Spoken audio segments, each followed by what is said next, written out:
Alright guys, first time nating titikman tong tanghulo nila.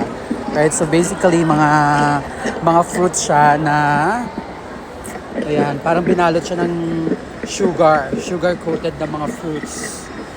Yan o. Oh. Enjoy na enjoy si ate oh. So yan, bumili na tayo guys for ano lang, for the try. Ta-try lang natin. Let's go. So ito siya, let's go. Ay, masira yung ngipin ko dito. Hindi na, napakalambot ng ko. Isang buo kasi. Isang buo mo nga kakainin. Diba?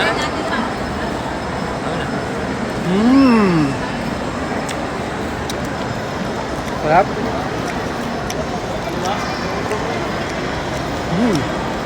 Sarap. Sarap.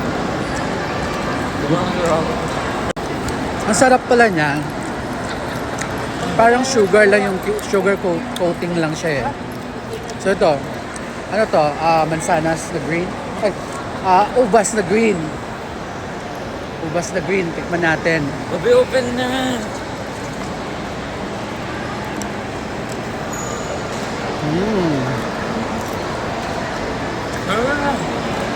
Ang tatlo.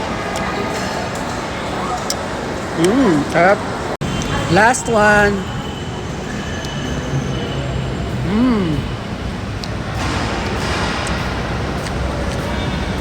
Makayuhin mo yan sa bahay. Masarap.